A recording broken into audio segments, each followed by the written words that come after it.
안녕하세요. 사연을 부탁해입니다. 오늘의 사연을 소개하겠습니다. 비탈길을 따라 한참을 올라가야 집이 나옵니다. 짐이 많아서 오늘따라 가는 길이 더 힘겹게만 느껴지네요. 그렇게 한 10분쯤을 더 올라갔을까요? 드디어 집이 보이고 엄마, 형 왔어! 동생의 목소리가 들려옵니다. 그리고 동생의 말에 숙모가 급하게 문 밖으로 나오더니 힘든데 뭐하러 왔어? 짐을 이렇게나 많이 들고. 걱정스레 묻는데 숙모의 표정은 걱정 반 기쁨 반입니다. 숙모는 저에게 항상 오지 말라고 하지만 마음속으로는 눈이 빠져라 기다리고 또 기다린다는 것을 저는 잘 알고 있습니다. 짐을 받아든 숙모의 얼굴에는 웃음이 떠나지가 않았거든요. 그리고 이제 막 대학생이 된 동생도 좋아서 어쩔 줄을 몰라 하네요. 제가 이 맛에 이 힘든 비탈길을 신나게 올라온답니다. 그렇게 웃고 있던 저를 보며 무거운데 뭘 이런 걸 사왔어. 숙모가 미안한 듯이 말을 했고, 숙모, 저번 겨울에 감기 때문에 엄청 고생했잖아요. 홍삼이랑 기관지에 좋은 것 좀 사왔어요. 제발 건강관리 좀 하세요. 제가 숙모를 나무라듯이 말을 했어요. 이 비싼 걸 뭐 한다고 사왔어. 힘들게 번 돈으로. 숙모의 눈에는 금세 이슬이 맺혀버립니다. 그 모습을 바라보던 동생이 형, 내 건 없어? 맨날 엄마 것만 사오고 라고 물었어요. 그런 동생에게 너는 용돈이 제일 좋은 거 아니야? 이따가 따로 보자. 제가 장난스레 말을 꺼냈고 오, 역시 형밖에 없다 라며 동생이 그렇게 좋아할 수가 없습니다. 힘든 가정환경이었지만 동생은 밝게 잘 자라주고 있네요. 그런 동생을 바라보니 얼마나 다행인지 모르겠습니다. 하늘에 계신 우리 삼촌이 이런 아들을 보면 참 뿌듯해 하시겠죠? 오늘은 우리 삼촌 기일입니다. 삼촌이 떠나신 게 언제인지도 까마득하기만 하네요. 잠시 제가 생각에 잠겨있던 사이 배고프지? 얼른 들어가자. 너 좋아하는 잡채랑 불고기 많이 해놨어. 숙모가 제 손을 잡아 끌었어요. 와, 숙모 잡채는 진짜 끝내주죠. 아, 배고파. 제가 얼른 신발을 벗고 집 안으로 들어갔는데 제가 언제 올 줄 알고 숙모는 이미 상을 다 봐놨네요. 밥상에는 제가 좋아하는 음식이 가득합니다. 그런 밥상을 보니 아마도 제가 오기를 눈이 빠지게 기다린 것이 분명합니다. 문득 작년 삼촌 기일에는 출장으로 인해 참석을 못했던 것이 생각나서 가슴이 아려왔어요.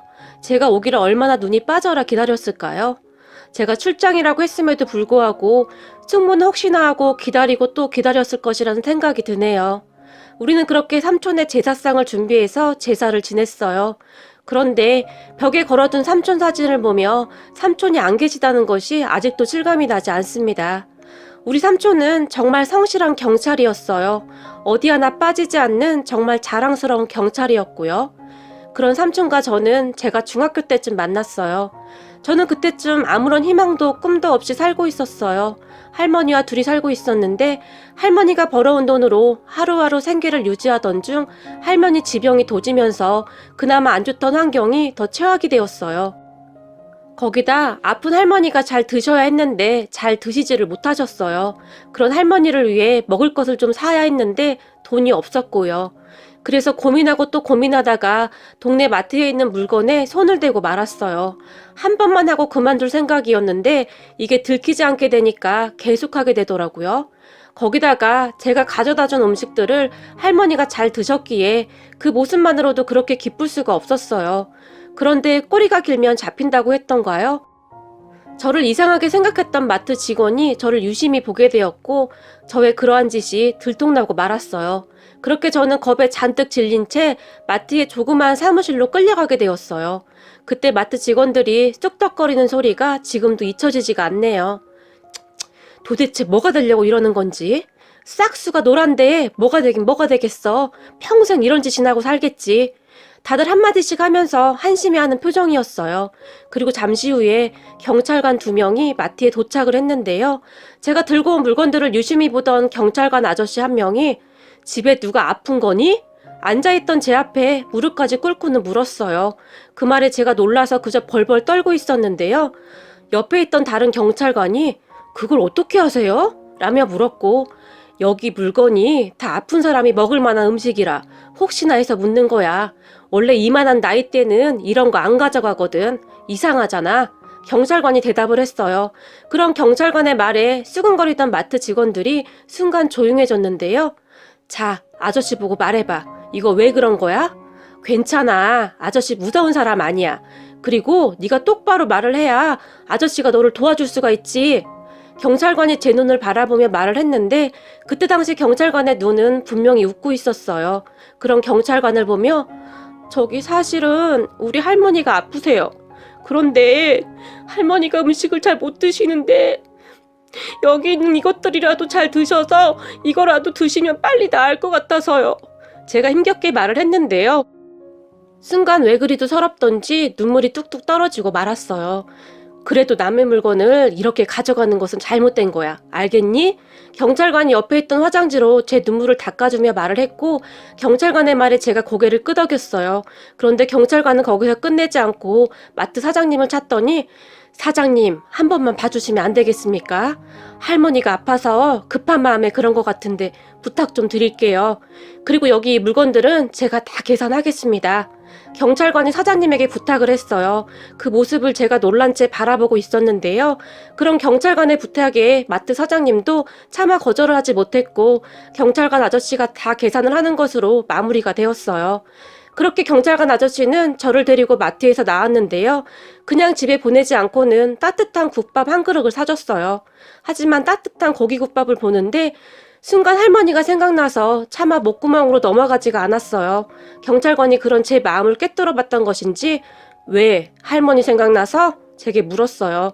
그 순간 저도 모르게 다시 눈물이 나오기 시작했는데요.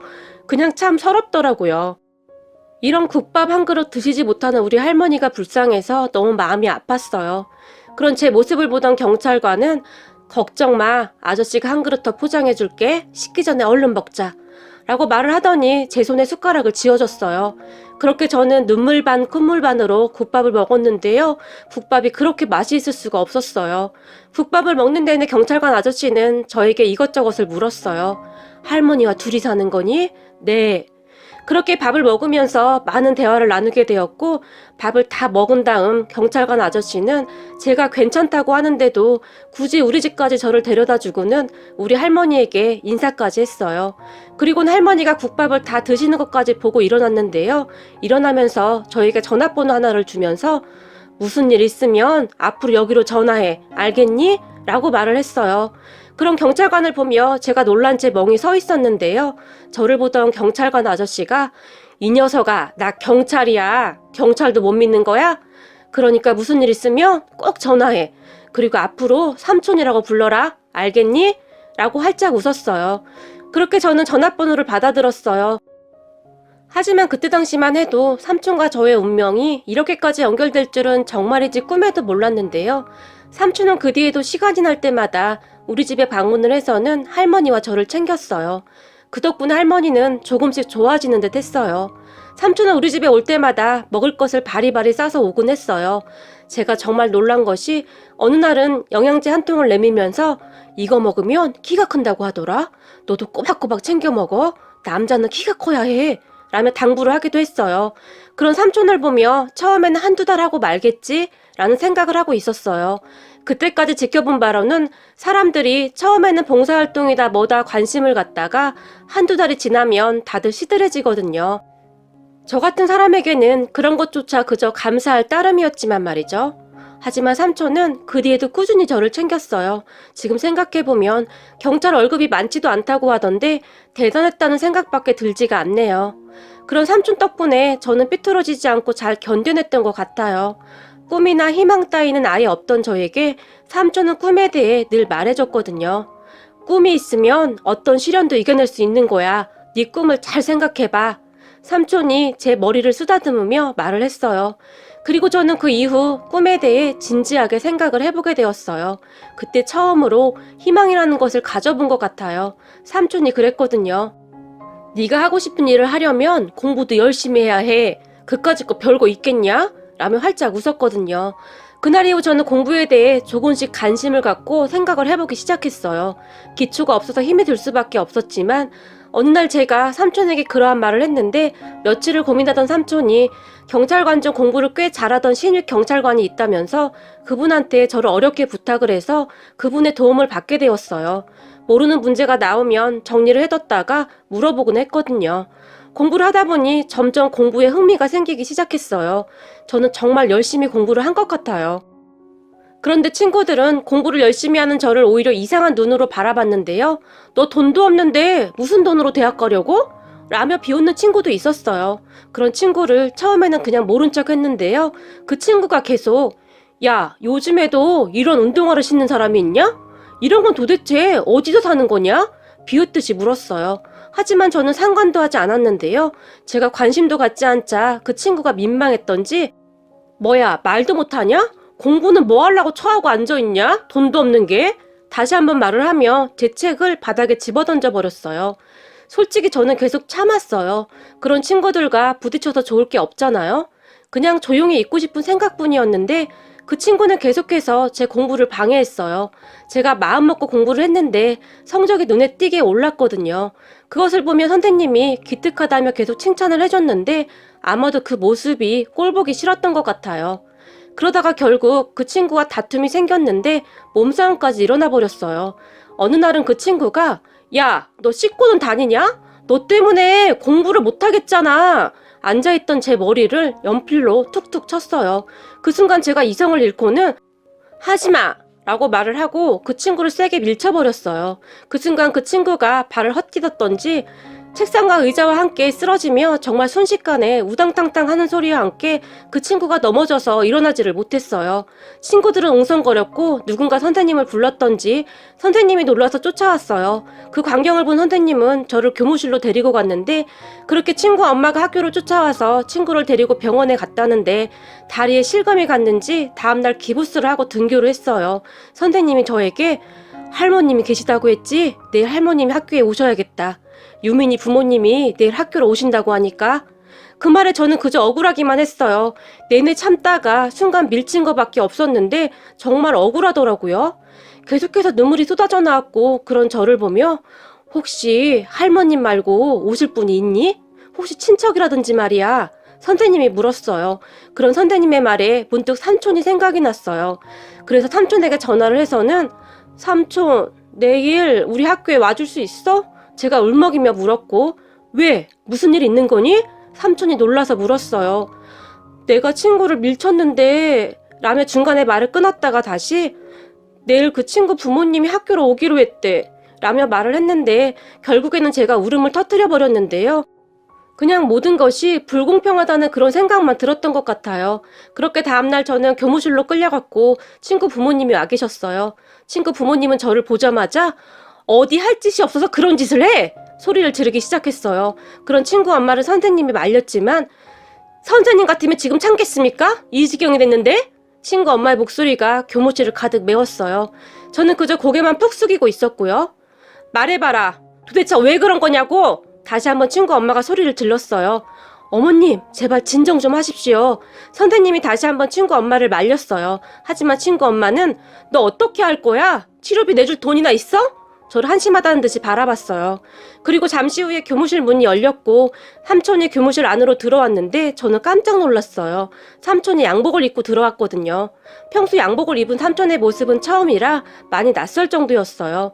그런 삼촌을 보니 어찌나 반갑던지 삼촌! 제가 처음으로 입을 뗐어요. 그리고 우리 삼촌이 친구 부모님과 인사를 했어요.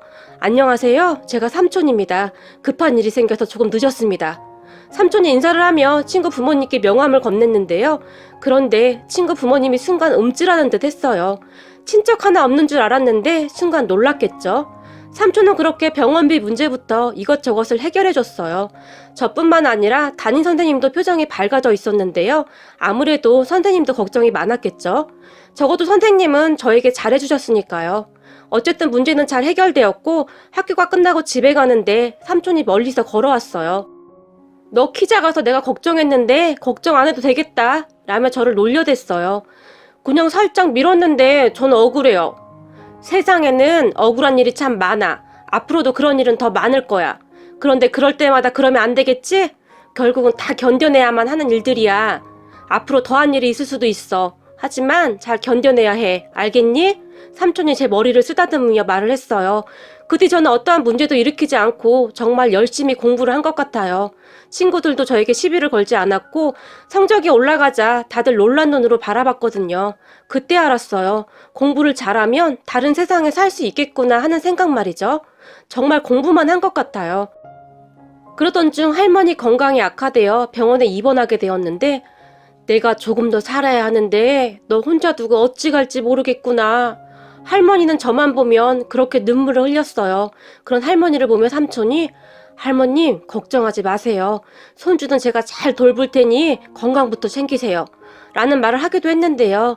삼촌의 말에 할머니는 힘겹게 삼촌의 손을 잡으며 고마워요. 진짜 고마워요. 라며 하염없이 눈물만 흘리셨어요. 그렇게 얼마 후에 할머니는 세상을 떠나셨어요. 다행히 제가 할머니의 임종을 지켰는데요. 할머니는 눈을 감는 그 순간까지도 저에게서 눈을 떼지 못하셨어요. 그 모습에 제가 목 놓아 울었는데요. 세상을 살면서 그렇게 서럽게 운 적은 처음인 것 같아요. 세상에 할머니와 저 둘뿐이었는데 그런 할머니가 세상을 떠났으니 저는 진짜 혼자가 된 거잖아요. 싸늘하게 누워있는 할머니를 붙들고는 목이 쉬어라 울어댔어요. 아파서 누워만 있던 할머니였지만 그런 할머니는 제 인생의 전부였으니까요. 너무 무섭고 두려웠어요. 그때 생각난 사람이 삼촌이었고 삼촌에게 전화를 했어요. 삼촌, 제가 목이 메어와서 차마 뒷말을 꺼내지 못하고 삼촌을 불렀어요. 왜? 무슨 일이야? 삼촌이 놀라서 물었고 삼촌, 지금 여기로 와주면 안 돼? 거기가 어딘데? 할머니 입원한 병원인데 할머니가 제가 그만 울음을 터뜨려버렸어요. 할머니가 왜? 울지 말고 차근차근 말해봐. 할머니가 돌아가셨어. 삼촌, 나 너무 무서워. 나 이제 어떡해? 삼촌 지금 와주면 안 돼? 제가 간신히 말을 했어요. 뭐? 알았어. 삼촌이 바로 갈게. 너 거기 가만히 있어. 삼촌도 많이 놀란 듯 했는데 삼촌의 목소리도 떨리고 있었거든요. 그렇게 도착한 삼촌을 보며 삼촌! 이라며 제가 삼촌 품에 안겨서 흐느꼈어요. 괜찮아. 삼촌이 왔잖아. 삼촌이 저를 조용히 안아주었어요. 그리고 장례식 내내 삼촌은 자리를 지키며 같이 상주 역할을 해주었어요. 올 사람도 많지 않았기에 참 쓸쓸한 장례식장이었네요. 그때 당시 삼촌의 아내, 그러니까 숙모도 장례식장을 지키면서 큰 힘이 되어주었어요. 그렇게 장례식이 끝난 후 할머니도 돌아가셔서 너 혼자인데 삼촌 집으로 들어와라. 너 혼자 두기도 그렇고 삼촌이 말을 했어요. 삼촌 집에요? 제가 놀라서 물었고 그래, 너 혼자 그 집에 두기가 영 마음에 안 좋구나. 삼촌이 다시 말을 했어요. 하지만 제가 선뜻 대답을 못하고 있었는데요. 옆에 있던 숙모도 그래, 우리 집에 오면 우리 성우도 좋아할 거고 우리 같이 살자꾸나 활짝 웃으며 말을 했어요. 그렇게 저는 고등학교 때 삼촌 집으로 들어갔어요. 삼촌과 숙모는 저에게 참 잘했어요. 부부는 닮는다고 하더니 숙모도 삼촌처럼 참 좋은 사람이었거든요. 알고 보니 숙모는 평소에도 독거노인 분들께 봉사활동도 많이 하고 있었어요. 그렇게 시간은 흘러 제가 대학 시험을 보러 가던 날 정성스레 도시락을 준비해주며 너는 뭐든지 다 할 수 있어. 알겠니? 숙모가 저를 꼭 안아주었어요. 가족 모두가 저를 배웅해주는데 왜 그리도 눈물이 나던지 말이죠. 그런 중에 시험 도중 점심시간에 도시락을 꺼냈는데 도시락에는 노란 메모지에 시험 보느라 힘들지? 아주 잘하고 있어. 꼭꼭 씹어 먹어야 해. 라는 메모가 적혀 있었어요. 그 메모지를 보는데 다시 목이 메이더라고요. 그렇게 가족들의 응원 속에 무사히 시험을 잘 치렀고 명문대까지는 아니지만 꽤 괜찮은 대학에 들어갔어요. 가족들이 얼마나 좋아하던지요. 하지만 그런 가족들을 뒤로하고 저는 등록금 걱정을 할 수밖에 없었는데요. 그런 제 마음을 읽었던 것인지 삼촌과 숙모가 통장 하나를 꺼내면서 너 등록금 하려고 조금씩 모아둔 거야. 이 정도면 될 거야. 그러니까 등록금 걱정은 하지 말고 공부나 열심히 해. 라고 말을 해줬어요. 그 말에 제가 다시 한번 눈물을 흘렸는데요. 그렇게 대학에 입학을 했고 정말 열심히 살았어요. 아르바이트로 과외도 했고 이것저것 정말 다 해본 것 같아요. 대학 생활이 어떻게 지나갔는지도 모르겠어요. 항상 너무 바빴거든요. 삼촌과 숙모에게 미안한 마음에 조금이라도 짐을 덜어주고 싶었어요. 바쁘게 하루하루 살다 보니 대학 4학년이 되었는데요. 아무 일도 없던 우리 가족에게 어마어마한 일이 닥쳤어요. 음주운전 차량을 뒤쫓던 우리 삼촌이 사고를 당해서 중환자실에 실려갔는데 얼마 후에 세상을 떠나버린 겁니다. 세상에 이런 일이 어디 있단 말입니까? 조금 있으면 제가 취업을 할 예정이었고 취업해서 삼촌에게 해드릴 것이 너무나 많았는데 마른 하늘의 날벼락도 아니고 어떻게 이런 일이 있을 수가 있단 말입니까? 하지만 저는 삼촌을 떠나보내면서 제대로 눈물조차 흘릴 수가 없었어요. 숙모와 동생을 챙겼어야 했으니까요. 우리 할머니가 돌아가셨을 때 우리 삼촌이 저를 챙겼듯이 이번에는 제가 가족들을 챙겨야 했어요. 그렇게 다시 상주자리에 선 저는 이를 악물고 눈물을 삼켜야 했어요. 옆에는 거의 실신 직전에 숙모가 있었고 이제 중학생이 된 동생이 있었거든요. 삼촌의 영정사진을 똑바로 바라보지도 못한 채 그렇게 장례를 치른 것 같아요. 그 뒤에도 넋을 잃고 있는 숙모를 챙겨야 했고 동생까지 챙겨야 했어요. 정말이지 삼촌이 떠났다는 것을 어떻게 실감할 틈도 없었던 것 같아요. 하지만 그 와중에도 저는 빨리 취업을 해야 한다는 생각밖에 없었어요. 그래야만 제가 가족들을 지킬 수가 있었거든요. 그 사이 숙모도 조금씩 기운을 차렸고 정말 열심히 취업 준비를 한 저는 다행히 꽤 괜찮은 회사에 취업을 하게 되었어요. 면접에서 몇 번이나 떨어졌지만 아쉬워할 틈도 없었고 반드시 취업을 해야 한다는 생각밖에 없었어요. 취업 후 숙모와 둘이 얼마나 기뻐했는지 모르겠네요. 네 삼촌이 있었다면 얼마나 좋아했겠니? 숙모가 눈물을 머금은 채 말을 했어요. 아무래도 삼촌이 하늘에서 돌봐주시고 있는 것 같아요. 제가 목이 맨 채 말을 했어요. 우리 셋은 그 뒤로도 쭉 같이 살았어요. 제가 회사가 끝나면 동생 공부도 봐주고 우리는 삼촌이 떠난 자리를 그렇게 채워나가고 있었어요. 그렇게 동생이 대학에 합격을 했고 지금은 제가 동생의 학비를 내주고 있어요. 숙모도 여기저기서 일을 하고 있긴 한데 몸이 약한 숙모가 항상 걱정이 되었어요. 그러다가 제가 지방으로 발령이 나서 지방에 내려와서 살고 있는데 숙모와 동생이 걱정이 되어 자주는 아니지만 틈나는 대로 찾아뵙고 있는 상황입니다. 이제나 올까 저제나 올까 눈이 빠져라 기다리고 있는 숙모와 동생의 마음을 너무나 잘 알고 있으니까요. 그렇게 벽에 걸려있는 삼촌의 사진을 보는데 가슴이 먹먹해지는 것을 억누를 수가 없습니다. 그러다가 문득 친구 부모님과 합의를 하던 그날 친구 부모님에게 병원비를 주며 죄송하다며 연신 고개를 조아리던 삼촌은 제 조카로 인해 아드님이 일이 된 것은 죄송한 일이지만 앞으로 아드님에게 세상을 바르게 사는 법을 좀 가르쳤으면 좋겠습니다. 인생을 살다 보면 돈은 있다가도 없는 것이고 없다가도 있는 거 아니겠습니까? 약자 편에 서는 사람이 더 큰 사람이 아닐까 싶은데 말이죠. 우리 아이들이 사는 세상은 좀 더 좋은 세상이었으면 해서 감히 한마디 해봅니다. 친구 부모님의 눈을 똑바로 보며 말을 했었어요. 그런 삼촌의 말에 친구 아버지가 그저 놀란 채 눈을 크게 뜨고 있었고 말이죠. 그런데 얼마 후 참으로 놀라운 일이 일어났는데요. 그 친구가 저에게 와서 그땐 내가 미안했다.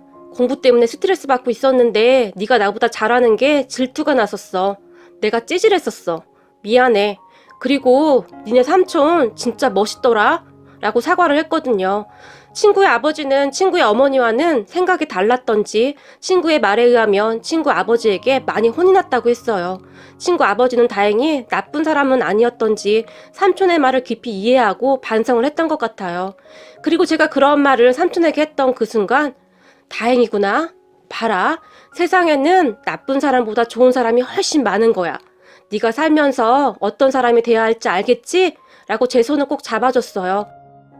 그러면서 삼촌은 나도 너만 할 때 힘든 삶을 살았다고 하시면서 더 이상 이런 아픔이 없었으면 좋겠다며 긴 한숨을 내쉬었어요. 어쩌면 삼촌의 삶과 제 삶이 많이 닮아 있었던 것은 아니었을까. 그래서 삼촌이 그날 그 마트에서 저를 한눈에 알아봐 준 것은 아닌지 그런 생각이 듭니다. 그리고 저는 그날 삼촌이 사준 운동화를 제 방에 제일 잘 보이는 곳에 올려두고는 늘 다짐을 합니다. 꼭 삼촌 같은 사람이 되겠다고 말이죠. 사람은 돈이 많아서 행복한 것이 아니라 마음이 따뜻해야 행복한 사람이야 라며 웃던 삼촌의 말이 오늘도 제 귓가를 스쳐 지나갑니다. 삼촌, 저도 그런 사람이 될게요. 숙모와 동생 걱정은 하지 마시고 푹 쉬세요. 제가 삼촌 대신 끝까지 잘 돌볼게요. 그리고 늘 그렇게 살도록 노력할게요. 항상 감사했어요. 그런데 삼촌, 가끔 삼촌이 너무너무 보고 싶어요.